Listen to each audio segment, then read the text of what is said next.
Hello students, our next topic is capacitance. देखिए बेटा, यहाँ से इस यूनिट का सबसे इम्पोर्टेंट पार्ट स्टार्ट होता है। ठीक है, इसमें से क्वेश्चन आपके फाइनल एग्जाम के अंदर 101% आता है, चाहे वो आपसे डेरिवेशन पूछी जाए चाहे थ्योरेटिकल पोर्शन पूछा जाए। ठीक है, तो सबसे पहले हम शुरू करते हैं कैपेसिटेंस से। ओके, सबसे पहले हम जानते हैं कि कैपेसिटेंस होता क्या है। कहता है it is the ability of a conductor to store electric charge over it is called its capacitance. कहता है किसी भी कंडक्टर की वो क्षमता जिसकी वजह से वो अपने ऊपर या अपने अंदर चार्ज को स्टोर कर पाता है, उसको हम क्या कहते हैं, कैपेसिटेंस। देखिए, कंडक्टर्स क्या होते हैं कि बहुत कम अमाउंट के अंदर चार्ज को होल्ड कर पाते हैं। अगर ज़्यादा चार्ज हम उनके ऊपर स्टोर करना चाहेंगे तो वो इन्वायरमेंट के अंदर लीक हो जाते हैं। जैसा कि आपने पढ़ा था कोरोना डिस्चार्ज या डाइलेक्ट्रिक स्ट्रेंथ के अंदर कि एक लिमिट तक, जैसे कि डाइलेक्ट्रिक स्ट्रेंथ क्या होती थी कि एक लिमिट तक इलेक्ट्रिक फील्ड को वो बियर कर पाता था, सहन कर पाता था। अगर उससे ज़्यादा इलेक्ट्रिक फील्ड हम उस पर अप्लाई करते थे तो वहाँ से इलेक्ट्रॉन्स रिमूव हो जाते थे। ठीक है, तो ऐसा ही कुछ अपना कैपेसिटेंस के अंदर होता है। अगर ये भी कुछ हद तक चार्ज को अपने अंदर स्टोर रख पाएगा, अगर उससे ज़्यादा चार्ज इसको हम देंगे तो वो चार्ज इन्वायरमेंट के अंदर लीक कर जाएगा, जिसको कि हम कहते हैं कोरोना डिस्चार्ज। चलिए, कहता कि when charge is given to a conductor then its potential increases and this increase of potential is directly proportional to charge given. Okay, अब देखो बेटा, हमने यहाँ पर क्या कहा। कहता है जब किसी भी कंडक्टर को हम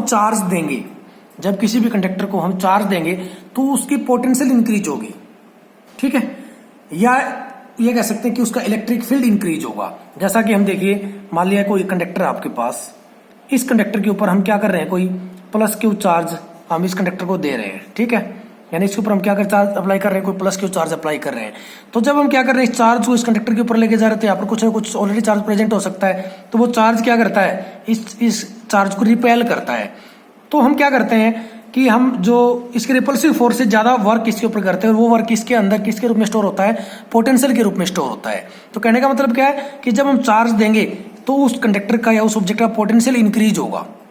ठीक है, तो इसका मतलब क्या है कि जो पोटेंशियल है वो किस पे डिपेंड करता है, चार्ज के ऊपर। यानी कि जितना ज्यादा चार्ज देंगे पोटेंशियल भी उतना ही इंक्रीज होगा। तो हमने यहाँ पर क्या लिखा, Q is directly proportional to V. यहाँ पे देखिए, क्यू हमने पहले लिया, वी बाद में, क्योंकि ऑब्वियस सी बात है कि जो पोटेंशियल किस पे डिपेंड कर रहा है, चार्ज पे। ठीक है, पहले चार्ज आएगा तो ही पोटेंशियल इंक्रीज होगा, चार्ज नहीं आएगा तो पोटेंशियल इंक्रीज नहीं होगा। ठीक है, तो कौन आ रहा है पहले, चार्ज, जिसकी वजह से क्या है, चेंज हो रहा है पोटेंशियल, इसलिए हमने क्यू को कहा लिखा पहले। अब इस साइन और प्रोपोर्शनलिटी हटाने के लिए हमें क्या करेंगे, कांस्टेंट ऐड कर देंगे। वो कांस्टेंट क्या होगा, क्यू इज इक्वल टू में सी वी। ठीक है, सी क्या है यहाँ पर, constant of proportionality, where C is constant of proportionality and is called capacitance. ठीक है बेटा, सी यहाँ पर क्या है, कांस्टेंट ऑफ प्रोपोर्शनलिटी, और इस कांस्टेंट ऑफ प्रोपोर्शनलिटी को हम क्या कहेंगे, कैपेसिटेंस। ठीक है, तो अब हमारे यहाँ से कैपेसिटेंस का फॉर्मूला क्या होगा, इस v को इक्वल से उधर लेके जाएं तो v c के साथ मल्टीप्लाई में है, इक्वल से उधर जाएगा तो q के साथ किस में आ जाएगा, ये डिवाइड में। तो क्या हो जाएगा, c इज इक्वल टू में q अपॉन v। ठीक है, जो बेसिक फॉर्मूला आया कैपेसिटेंस का वो क्या आया, क्यू अपॉन वी। लेकिन अगर हम कैपेसिटर्स की बात करते हैं तो अलग अलग शेप के कैपेसिटर के लिए कैपेसिटेंस की वैल्यू अलग अलग होती है। ठीक है, तो यहां से इस रिलेशन से भी हम कैपेसिटेंस को डिफाइन कर सकते हैं। क्या, so capacitance of a conductor is equal to the ratio of charge present on it to its potential. कहता है कैपेसिटेंस, किसी भी कंडक्टर का कैपेसिटेंस क्या होता है, कहता है कि चार्ज और पोटेंशियल का रेशियो होता है। किसी भी कंडक्टर के ऊपर जितना चार्ज प्रेजेंट होता है उस चार्ज का और उसके पोटेंशियल का रेशियो होता है। ठीक है, अब देखिए बेटा कि कैपेसिटर किन किन चीजों पे डिपेंड करता है। शेप ऑफ कंडक्टर, कहता है कि जो कैपेसिटर है वो कंडक्टर की शेप पर डिपेंड करता है। ठीक, आप पढ़ेंगे कि अलग अलग शेप के कंडक्टर्स की कैपेसिटेंस अलग अलग होती है। ठीक है, दूसरी बात, साइज ऑफ कंडक्टर। ठीक है, कंडक्टर के साइज पर डिपेंड करता है। जैसे कि मान लिया आपने कोई स्फीयर ले लिया, स्फेरिकल कंडक्टर ले लिया, तो स्मॉल स्फीयर होगा तो उसका कुछ कैपेसिटेंस होगा, अगर उसके साइज को इंक्रीज कर देंगे तो उसका कुछ कैपेसिटेंस होगा। तो किस पे डिपेंड करता है, वो साइज पे डिपेंड करता है। Third, nature of surrounding medium, यानी कि जिस मीडियम के अंदर या जिस मटेरियल के अंदर वो कंडक्टर रखा हुआ है, जिस मीडियम के अंदर, एयर के अंदर रखा है, वाटर के अंदर रखा है या किसी दूसरे मीडियम के अंदर रखा है, तो उस मीडियम के नेचर पे भी कैपेसिटेंस डिपेंड करेगा। ठीक है, यहां पर हमने लिखा भी है, अगर आपसे पूछा जाए कि किस टाइप के शेप का या कैसे कंडक्टर का कैपेसिटेंस सबसे ज्यादा होती है, तो देखिए capacitance is maximum for spherical shape of a conductor. कहता है बेटा अगर आपके पास कोई स्फेरिकल शेप का कंडक्टर है तो उसका कैपेसिटेंस मैक्सिमम होगा। बाकी आप सिलेंड्रिकल लेते हैं या प्लेट के रूप में लेते हैं तो उन सब का जो कैपेसिटेंस है वो स्फेरिकल शेप से हमेशा कम होगा। कितना कम होगा वो हम आगे पढ़ेंगे। ओके, यानी कि स्फेरिकल शेप के कंडक्टर का कैपेसिटेंस कितना होगा, सिलेंड्रिकल का कितना होगा, वो सब चीजें हम आगे कैपेसिटर के अंदर या इस चैप्टर के अंदर हम पढ़ेंगे। ओके, फिर आता है capacitance is independent of. Capacitance किन किन बातों पर डिपेंड नहीं करता। ठीक है, चार्ज प्रेजेंट ऑन कंडक्टर। देखिए बेटा इस रिलेशन से समझने की कोशिश कीजिए, C is equal to Q upon V। ठीक है, हमने अभी भी फॉर्मूला लिखा था, इस फॉर्मूले से समझने की कोशिश कीजिए। देखो पहले क्या था, ये Q is proportional to V। ठीक है, जो V है ना वो किस पे डिपेंड कर रहा था, चार्ज पे। पोटेंशियल किस पे डिपेंड कर रहा था, चार्ज पे। तो हमने क्या किया, इस साइन ऑफ प्रोबेबिलिटी हटाने के लिए कांस्टेंट ऐड किया। ठीक है, जो कि हमने कीजिए उस कांस्टेंट को हमने क्या कहा, कैपेसिटेंस। तो कहने का मतलब क्या है कि ये जो कैपेसिटेंस है ये ना तो इस चार्ज पे डिपेंड कर रहा है ना इस पोटेंशियल पे डिपेंड कर रहा है। ठीक है, या ये समझ लीजिए अगर चार्ज को हम इंक्रीज करते हैं तो पोटेंशियल भी इंक्रीज होता है। ठीक है, अगर जैसे कि फॉर एग्जांपल मैं चार्ज को डबल कर देता हूं तो पोटेंशियल भी डबल हो जाएगा। तो कैपेसिटेंस के ऊपर कुछ फर्क पड़ेगा क्या, नहीं फर्क पड़ेगा। ठीक है, तो कैपेसिटेंस तो उतना का उतना रहेगा। तो कहने का मतलब क्या है कि जो कैपेसिटेंस है वो ना तो चार्ज पे डिपेंड करता है ना ही पोटेंशियल पे डिपेंड करता है। तो हमने क्या लिखा, चार्ज प्रेजेंट ऑन कंडक्टर। कहता है कि कंडक्टर पे जो चार्ज प्रेजेंट होगा उसका इंडिपेंडेंट होगा, यानी कि उस पर डिपेंड नहीं करेगा। सेकंड पॉइंट क्या है, पोटेंशियल ऑफ कंडक्टर। ठीक है, कंडक्टर के पोटेंशियल पे भी डिपेंड नहीं करता है। क्यों नहीं करता, ये चीज मैंने आपको यहां पर बताई है। ठीक है, third nature of material of conductor. Conductor किस मटेरियल का बना हुआ है, कॉपर का है, सिल्वर का है, किसका है। ठीक है, उस सब पे भी डिपेंड नहीं करता। ओके, अब आगे देखिए जो इंपॉर्टेंट चीजें हैं वो क्या है, capacitance is a scalar quantity. Capacitance scalar होता है। ठीक है, ये एक कैसी क्वांटिटी है, स्केलर क्वांटिटी है। आपसे पूछा जा सकता है एक नंबर के अंदर कि capacitance is a vector quantity और स्केलर क्वांटिटी, तो ऑब्वियस सी बात है कि स्केलर क्वांटिटी, जिसकी वजह से इट इज ऑलवेज पॉजिटिव, ये हमेशा पॉजिटिव होता है। And it can never be negative, और ये कभी नेगेटिव नहीं हो सकता। कैपेसिटेंस से बात याद रख लीजिएगा, कैपेसिटेंस हमेशा पॉजिटिव ही होगा, कैपेसिटेंस नेगेटिव नहीं हो सकता। ठीक है, अब बात करते हैं इसकी यूनिट की। कैपेसिटेंस की यूनिट क्या होती है, तो देखिए हमने लिखा SI unit of capacitance is farad. Capacitance की SI यूनिट क्या होती है, फैराड, जिसको कि हम किससे लिखते हैं, कैपिटल F से। ठीक है, अगर आपसे पूछ लिया जाए कि 1 फैराड किसके इक्वल होगा, तो देखिए हमें पता है C इजिकल टू में Q अपॉन V, ये फॉर्मूला हमने पीछे ही डिराइव किया था। ओके, अगर मैंने क्या कह दिया कि कैपेसिटेंस 1 फैराड कब होगा, यानी कि C की किसके इक्वल, 1 फैराड के इक्वल, 1 F के इक्वल कब होगा, जब हम किसी भी कंडक्टर को अगर 1 कूलम चार्ज दें और उसका पोटेंशियल 1 वोल्ट से इंक्रीज हो जाए। ठीक है, अगर किसी कंडक्टर को हम 1 कूलम चार्ज दें और उसका पोटेंशियल 1 वोल्ट से इंक्रीज हो जाए तो उसका कैपेसिटेंस कितना हो कहलाएगा, 1 फैराड। ठीक है, it means capacitance of a conductor is said to be 1 farad if 1 coulomb of charge required to increase its potential by 1 volt. अगर किसी भी कंडक्टर के पोटेंशियल को 1 वोल्ट से बढ़ाने के लिए अगर हमें 1 कूलम चार्ज की आवश्यकता पड़ती है तो उस कंडक्टर का कैपेसिटेंस कितना होगा, 1 फैराड। ठीक है, बड़ी कॉमन सी चीज थी, आई थिंक आपको याद रहनी चाहिए, आई थिंक समझ में भी आई होगी। अगर नहीं समझ में आई है तो वीडियो को रिपीट करके देख सकते हैं। देखो बेटा मैं यहाँ पर लिख देता हूँ इसको डायरेक्ट, कई बार हो सकता है कोई स्टेप आपको समझ में ना आए, क्योंकि मैं टाइम बचाने के लिए, ताकि वीडियो ज्यादा लंबी ना बने, तो उसके लिए मैं पहले पेज पर लिख के रखता हूँ। अगर कोई डाउट रहता है तो आप मेरे पर्सनल नंबर पे व्हाट्सएप करके, मैसेज करके या फोन करके पूछ सकते हैं। ठीक है, कोई डाउट है तो आप ले सकते हैं। ओके, अब देखेंगे बेटा कि अभी कुछ देर पहले हमने बात की थी कि कोई अगर स्फेरिकल शेप का कंडक्टर है तो उसकी कैपेसिटेंस क्या होगी, मैक्सिमम होगी। तो उसका कैपेसिटेंस को हम किससे निकालेंगे, देखिए हमने क्या कहा, let us consider a spherical conductor of radius r। हमने क्या कर लिया बेटा, एक स्फेरिकल कंडक्टर, या सिंपली ये कह लीजिए स्फीयर ड्रा कर लिया। ठीक है, एक स्फीयर कंसीडर कर लिया जिसका रेडियस कितना है, r। Let charge plus Q is given to it. अगर मान लिया इसको प्लस क्यू चार्ज दे रखा हो तो देखो कई जगह आपको ये आइसोलेटेड स्फीयर भी लिखा हुआ मिल सकता है कई बुक्स के अंदर, तो उससे पजल होने की आवश्यकता नहीं है। आइसोलेट का मतलब है बिल्कुल सेपरेट, अकेला। ठीक है, यहाँ पर इसके साथ इस कंडक्टर के ऊपर किसी दूसरे कंडक्टर की वजह से ना कोई फोर्स लग रहा, ना कोई दूसरा इफेक्ट प्रोड्यूस हो रहा है। ठीक है, इसलिए हमने इसको आइसोलेटेड कहा है यहाँ पे। तो आइसोलेटेड का मतलब है कोई भी सिंगल कंडक्टर जिसके ऊपर किसी दूसरे कंडक्टर का कोई इफेक्ट ना हो। तो देखिए हमने क्या कंसिडर किया, यहाँ पर एक स्फीयर कंसिडर किया जिसका रेडियस कितना मान लिया हमने r, और अगर हम उसको क्या दे दें, प्लस क्यू चार्ज दे दें, तो उसका पोटेंशियल कितना होगा। तो पोटेंशियल आप पीछे पढ़ चुके हैं, किसके इक्वल होगा, the potential of conductor is v is equal to में आपको ध्यान होगा क्या होना चाहिए था कि 1/4 pi epsilon naught Q 1/4 pi epsilon naught into Q by R. ठीक है, 1/4 पाई एप्सिलॉन नॉट इंटू में क्यू बाई आर। ठीक है, इसे लिखते थे हम सिंपली, कई जगह आपको ऐसा भी लिखा मिल सकता है के क्यू अपॉन में आर। के यहाँ पर किसके इक्वल है, 1/4 पाई एप्सिलॉन नॉट, वेयर के इजिकल टू में 1/4 पाई एप्सिलॉन नॉट। ठीक है, ओके। तो हमने देखा कि जो पोटेंशियल है, जब किसी भी स्फीयर को हम क्यू चार्ज देंगे तो उसका पोटेंशियल किसके इक्वल होगा, 1/4 pi epsilon naught into Q by R, या सिंपली इसको कंबाइन कर दोगे तो ये भी कह सकते हैं क्यू अपॉन में 4 पाई एप्सिलॉन नॉट आर। ठीक है, ओके। अब देखो according to definition of capacitance, now according to definition of capacitance, ठीक है, हमें पता है कैपेसिटेंस किसके इक्वल होती है, चार्ज अपॉन पोटेंशियल। ठीक है, तो मान लीजिए मैं इसको नाम देता हूं इक्वेशन नंबर 1 और उसको नाम दे दिया मैंने इक्वेशन नंबर 2। अब इक्वेशन 1 को 2 में पुट कर देंगे, putting equation 2 in 1 we gate,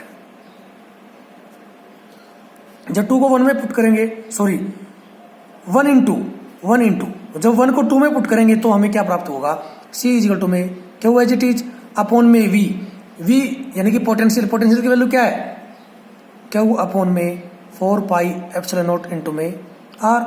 ठीक है, अब देखो बेटा ये जो टर्म है, ठीक है, ये पूरी की पूरी टर्म इसके डिवाइड में है, तो ये क्या हो जाएगी, रिवर्स हो जाएगी।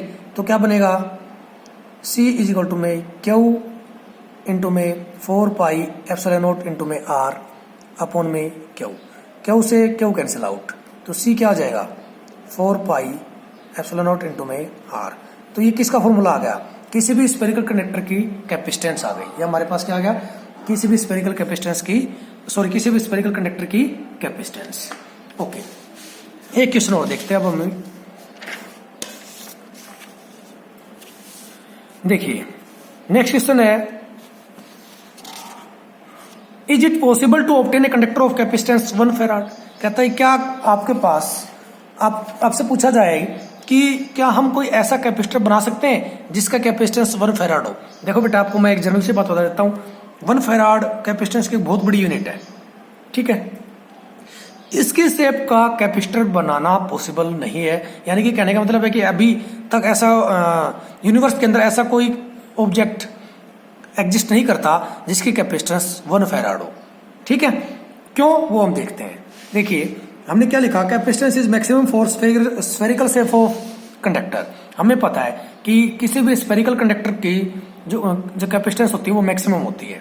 ठीक है, ओके।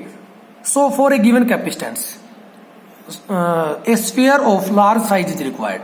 कहता है कि जो कैपेसिटेंस हमें दिया गया है, कितना कैपेसिटेंस, 1 फैराड, हमें क्या बोला गया है कि हमसे पूछा गया है कि क्या कोई ऐसा कैपेसिटेंस हो सकता है जिसकी कैपेसिटेंस 1 फैराड हो।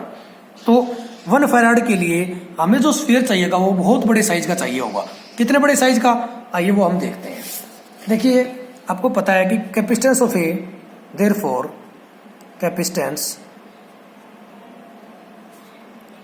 ऑफ ए स्फीयर या spherical conductor is given by, किसके इक्वल होगा, C इजिकल टू में अभी भी निकाला था इससे पिछले क्वेश्चन के अंदर, 4 पाई एप्सिलॉन नॉट इंटू में R। C इजिकल टू में 4 पाई एप्सिलॉन नॉट इंटू में R। ओके, अब हमने क्या कहा, if capacitance is equal to 1 farad, capacitance किसके इक्वल होना चाहिए, 1 फैराड के इक्वल। तो इस रिलेशन के अंदर कैपेसिटेंस की जगह क्या पुट कर दे 1 फेराड, तो क्या बन जाएगा 1 फेराड इज इक्वल टू में 4 पाई एप्सिलॉन नॉट इनटू में आर। ठीक है बेटा, इस टर्म को, इस 4 पाई एप्सिलॉन नॉट को हम किधर ले आए लेफ्ट साइड में, तो क्या बन जाएगा 1 अपॉन में 4 pi epsilon naught is equal to में आर। ठीक है, और ये टर्म आपको पता है किसके इक्वल होती है 9 इंटू में 10 की पावर 9। ठीक है, therefore R is equal to में 9 इंटू में 10 की पावर 9 मीटर। ठीक है, तो अब हमारे पास, हमें अगर हम स्फेरिकल कंडक्टर भी लेते हैं तो हमारे पास जो स्फीयर होगा वो कितने रेडियस का होना चाहिए, जिसका रेडियस कितना हो 9 इंटू में 10 की पावर 9 मीटर। अर्थ की रेडियस भी इस रेडियस से कम होती है, कितनी होती है 6.4 इंटू 10 की पावर 6 मीटर। ठीक है, तो क्या ऐसा कोई कंडक्टर या ऐसा कोई ऑब्जेक्ट बनाना पॉसिबल है जिसका कैपेसिटेंस कितनी हो 1 फेराड हो? नहीं। तो उसके लिए हम यहां पर क्या लिखेंगे, which is larger than radius of अर्थ। ये तो रेडियस, अर्थ की रेडियस से भी ज्यादा है। ठीक है, सो it is not possible, so it is not possible to obtain a conductor of capacitance 1 farad. ठीक है, कहता है कि बेटा ये जो रेडियस हमारे पास आया है इससे क्या आ जाएगा, उस कंडक्टर का, उस स्फेरिकल कंडक्टर का रेडियस, और वो किसके इक्वल आ गया यहाँ पर 9 इंटू में 10 की पावर 9 मीटर के इक्वल। ठीक है, तो ऐसा कोई भी कंडक्टर हम नहीं बना सकते जिसका रेडियस अर्थ के रेडियस से बड़ा हो। ठीक है, तो इसलिए हमने क्या लिखा, so it is not possible to obtain the conductor of capacitance 1 farad. कहता है इसलिए ऐसा कोई भी कंडक्टर बनाना इम्पॉसिबल है जिसकी कैपेसिटेंस कितनी हो 1 फेराड, यानी कि अर्थ की कैपेसिटेंस भी 1 फेराड से बहुत ज्यादा कम होती है। ठीक है, कितनी होती है वो हम देखते हैं। नेक्स्ट क्वेश्चन हमने क्या लिखा है, find out capacitance of earth, earth की कैपेसिटेंस निकालिए। ठीक है, अर्थ को भी हम नियरली क्या मानते हैं, स्फेरिकल। ठीक है, earth is also a spherical conductor. ठीक है, देखिए सॉल्यूशन क्या होगा, earth is also called as, is also assumed as spherical. Earth को भी हम स्फेरिकल कंसिडर करते हैं।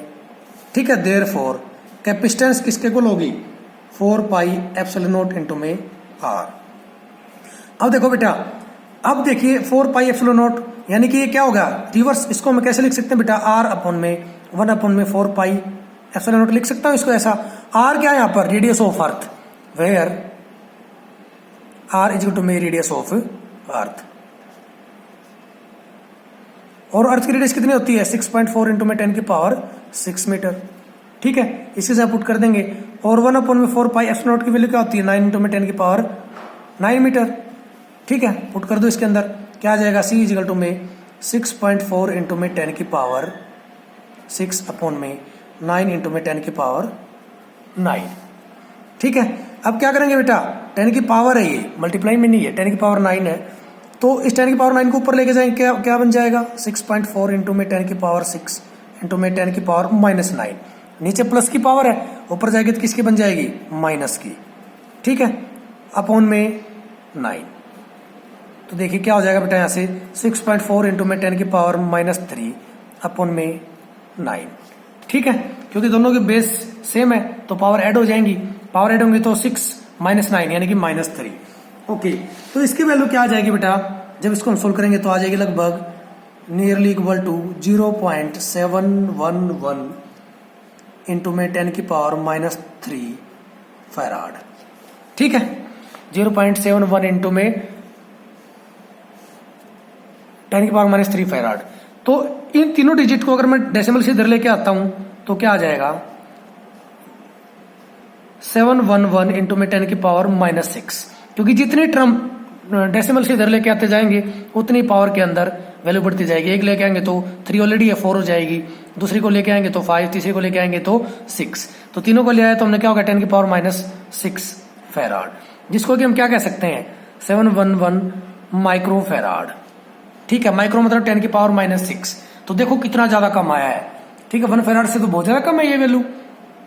तो अर्थ की जो कैपेसिटेंस होगी वो कितनी होगी 711 माइक्रो फेराड। ओके, चलिए एक दो क्वेश्चन और करते हैं ऐसे ही। If next question is if 8 identical drops of a liquid each of capacitance C are combined together to form a single drop then find out capacitance of new drop. कहता है बेटा आपके पास छोटी छोटी 8 ड्रॉप्स हैं जो कि एक दूसरे के सिमिलर हैं। ठीक है, अगर एक का कैपेसिटेंस C है तो सभी का कैपेसिटेंस क्या दिया गया है एक जैसा, और वो ये दिया गया है कि वो सभी ड्रॉप्स मिलकर के एक बड़ी ड्रॉप बनाती हैं। ठीक है, तो उस बड़ी ड्रॉप का कैपेसिटेंस अपने को बताना है कितना होगा। तो देखिए सॉल्यूशन देखिए क्या कैसे लिखेंगे। Let R be the small R be the radius of small drop. छोटी बूंद का रेडियस कितना मान लिया हमने स्मॉल आर, तो उसकी कैपेसिटेंस किसके इक्वल होगी बेटा। अब देखो बूंद भी स्फेरिकल होती हैं। ठीक है, तो और स्फेरिकल ऑब्जेक्ट का कैपेसिटेंस कितना होता है 4 पाई एप्सिलॉन नॉट इनटू में आर। तो यहां पर भी वही लगाएंगे 4 पाई एप्सिलॉन नॉट इनटू में रेडियस। रेडियस के लिए पीछे हम कैपिटल आर यूज करते थे, लेकिन हमने क्या कहा स्मॉल ड्रॉप के केस में रेडियस कितनी है स्मॉल आर, तो इसी से क्या पुट कर देंगे हम यहाँ पर स्मॉल आर। ये आपकी होगी equation number 1। Let radius of new drop कौन सी है जो 8 की 8 बूंदों से मिलकर के बनी है। Let radius of new drop is capital R. जो नई बूंद बनी है वो उन सबसे बड़ी होगी, तो उसका रेडियस मान लिया हमने कितना है कैपिटल आर। देन तो देखिए बेटा उस टाइम पर कैपेसिटेंस को तो आप लिख सकते हैं 4 पाई एप्सिलॉन नॉट इनटू में कैपिटल आर, लेकिन इसके साथ स्मॉल ड्रॉप्स के साथ उसका क्या रिलेशन है वो तो हम नहीं बता पाएंगे।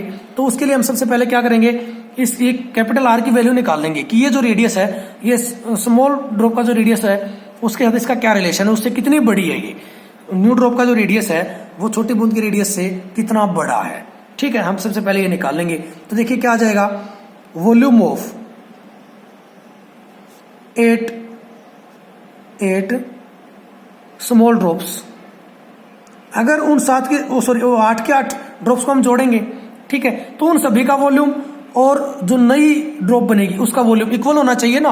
अगर आपके पास 8 आइडेंटिकल ड्रॉप्स हैं बूंद हैं, उन सबको ऐड कर दिया जाए तो ऐड करने पर उन सब का वॉल्यूम और नई ड्रॉप का वॉल्यूम क्या होना चाहिए सेम। तो क्या लिखा volume of 8 small drops is equal to में वॉल्यूम ऑफ न्यू ड्रॉप। ठीक है, या 1 बिगर ड्रॉप कह लो, एक ही बात है। एक उस जो नई बूंद बनी है उसका वॉल्यूम और सभी 8 के वॉल्यूम को अगर हम ऐड कर दें तो वो सब क्या आएंगे इक्वल। तो देखिए अब आपको पता है कि स्मॉल जो ड्रॉप उसका रेडियस कितना दिया गया है स्मॉल आर, तो उसका वॉल्यूम कितना होगा 4/3 पाई आर क्यूब। ठीक है, एक ड्रॉप का तो कितने ड्रॉप्स है 8, तो 8 का वॉल्यूम कितना होगा 8 इंटू में 4/3 पाई आर क्यूब। आर कितना है स्मॉल ड्रॉप के लिए स्मॉल आर। ठीक है, ये किसका वॉल्यूम है बेटा एक सिंगल ड्रॉप का, लेकिन हमारे पास तो ऐसे 8 ड्रॉप्स हैं 8 ड्रॉप है, तो हम क्या कर देंगे उन सभी का वॉल्यूम निकालने के लिए इसको 8 से मल्टीप्लाई कर देंगे। ठीक है, ये किसके इक्वल होगा नई ड्रॉप के वॉल्यूम के इक्वल, और नई ड्रॉप का वॉल्यूम क्या होगा 4/3 पाई कैपिटल आर क्यूब।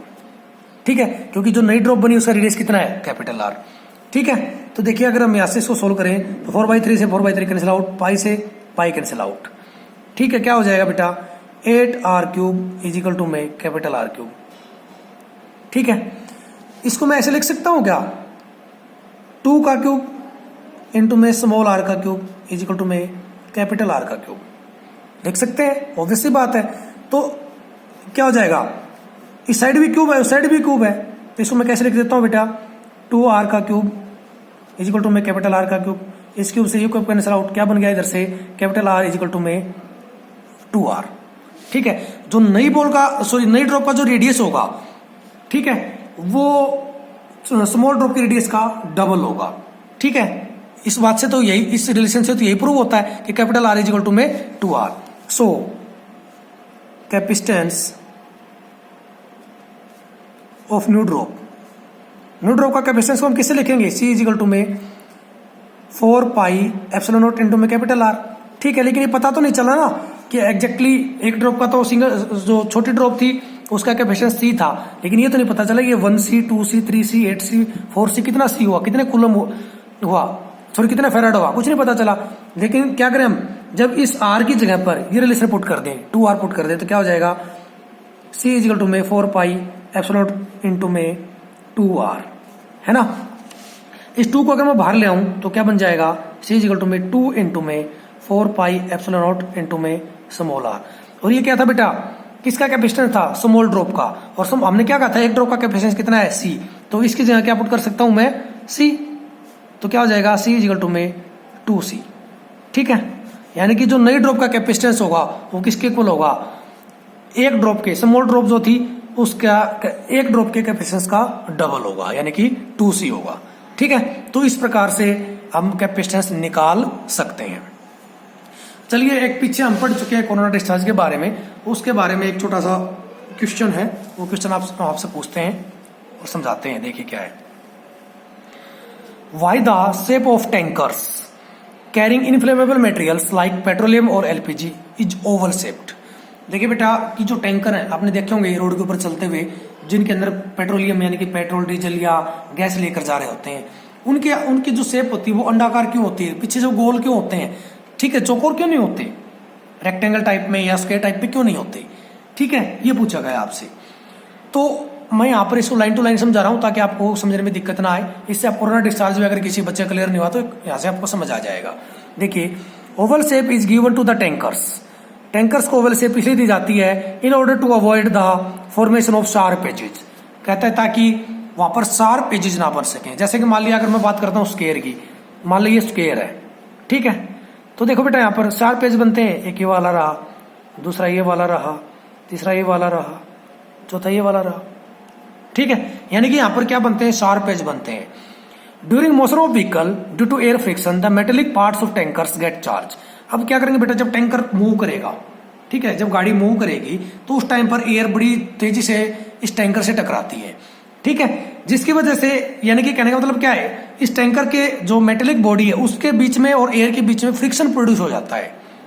ठीक है, टैंकर के बीच में और एयर के बीच में क्या प्रोड्यूस होता है, फ्रिक्शन, जिसकी वजह से वहां पर चार्ज प्रोड्यूस हो जाता है, क्योंकि आपको पता है कि फ्रिक्शन से चार्ज प्रोड्यूस होता है। तो हमने क्या लिखा, if there is any corner then this charge accumulates on the corner and if charge became large then air close to it में गेट आयनाइज्ड। ओके, अब देखिए बेटा, अगर यहाँ पर अगर ओवल शेप है यानी कि अंडाकार या गोलाकार शेप है, तो उस केस में जब चार्ज प्रोड्यूस होगा तो पूरे उस मेटेलिक सरफेस पे चला जाएगा, यानी कि पूरे के पूरे टैंकर पे चला जाएगा, एक जगह एक्यूमुलेट नहीं होगा। लेकिन अगर शार्प कॉर्नर्स बनते होंगे जैसे ये वाले, तो उस केस में चार्ज इन कॉर्नर्स पे एक्यूमुलेट हो जाएगा, कॉर्नर्स पे इकट्ठा हो जाएगा। और आपको पता है कोई भी चार्ज जो होता है वो अपने चारों तरफ इलेक्ट्रिक फील्ड प्रोड्यूस करता है ना। अगर हम चार्ज को बढ़ाएंगे तो इलेक्ट्रिक फील्ड भी बढ़ेगा। अगर चार्ज को इस कॉर्नर पे हम बढ़ाते जाएंगे तो इलेक्ट्रिक फील्ड इंक्रीज होता चला जाएगा। और बेटा एक इलेक्ट्रिक फील्ड ऐसा आएगा जिसके ऊपर देखो, अब जो चार्जेस थे यहाँ एक्यूमुलेट थे सारे के सारे, ठीक है, और इसके चारों तरफ क्या थी, एयर, जो कि क्या एक डाइलेक्ट्रिक मीडियम है। ठीक है, तो एक हद तक जब हम चार्ज इसको देंगे या इलेक्ट्रिक फील्ड इसका हम बढ़ाएंगे तो एक हद तक जो एयर के मॉलिक्यूल्स हैं उससे इलेक्ट्रॉन्स डिटैच नहीं होंगे। लेकिन एक लिमिट ऐसे आएगी, अगर उससे ज्यादा इलेक्ट्रिक फील्ड इंक्रीज हो जाएगा तो एयर के जो मॉलिक्यूल्स हैं, ठीक है, ये मान लिया एयर के मॉलिक्यूल्स हैं, तो इनके अंदर से इलेक्ट्रॉन्स बाहर निकल जाएंगे। ठीक है, तो फ्रिक्शन की वजह से यहाँ पर क्या प्रोड्यूस हो रहा है, चार्ज। जितना ज्यादा चार्ज प्रोड्यूस होगा इलेक्ट्रिक फील्ड प्रोड्यूस होगा, और जितना ज्यादा चार्ज देते जाएंगे इलेक्ट्रिक फील्ड की स्ट्रेंथ उतनी ही इंक्रीज होती चली जाएगी। एक टाइम पर इलेक्ट्रिक फील्ड की स्ट्रेंथ इतनी ज्यादा इंक्रीज हो जाएगी कि जो एयर है वो आयनाइज हो जाएगी। आयनाइज होने का मतलब क्या है कि उसके मॉलिक्यूल से जो या उसके एटम से, एयर के एटम से या मॉलिक्यूल से इलेक्ट्रॉन्स डिटैच हो जाएंगे, बाहर बन जाएंगे, और वो इलेक्ट्रॉन्स क्या करेंगे, टैंकर की तरफ मूव करेंगे। ठीक है, टैंकर की तरफ मूव करेंगे और इस टैंकर के सरफेस पर यानी शार्प कॉर्नर्स पर आकर चार्ज को न्यूट्रलाइज करने का काम करेंगे। लेकिन इस प्रोसेस के दौरान कई बार क्या होता है कि स्पार्किंग होने का खतरा बना रहता है। अगर स्पार्किंग हो जाती है तो उस गाड़ी के अंदर उसके आग लग सकती है, क्योंकि उसके अंदर इनफ्लेमेबल लिक्विड जैसे कि पेट्रोल, डीजल, गैस इत्यादि उसके अंदर प्रेजेंट होता है। तो हमने यहाँ पर लिखा इफ चार्ज बिकेम लार्ज, अगर चार्ज ज्यादा हो जाता है then air close to it में गेट आयनाइज्ड, कहता है कि उसके आसपास की हवा आयनाइज हो जाती है, विच में लीड टू स्पार्किंग, जिसकी वजह से वहां पर स्पार्किंग प्रोड्यूस हो सकती है। दिस स्पार्किंग में lead to fire in inflammable material, और उस स्पार्किंग की वजह से आग लगने का खतरा बना रहता है। ठीक है, यही आपका कोरोना डिस्चार्ज था, या यही आपका इलेक्ट्रिक ब्रेकडाउन भी कह सकते हो। ठीक है, जिसके अंदर किसका कंसेप्ट यूज हुआ है, डाइलेक्ट्रिक स्ट्रेंथ का कंसेप्ट यूज हुआ है। ठीक है, तो हम डाइलेक्ट्रिक स्ट्रेंथ का या इलेक्ट्रिक ब्रेकडाउन के बारे में पहले पढ़ चुके थे, उसी कंसेप्ट का हमने यहाँ पर यूज किया है। उम्मीद है समझ में आया होगा, नहीं समझ में आया तो आप वीडियो को रिपीट करके देख सकते हैं, और फिर भी कोई डाउट रहता है तो आप मेरे से पूछ सकते हैं। थैंक यू वेरी मच बेटा।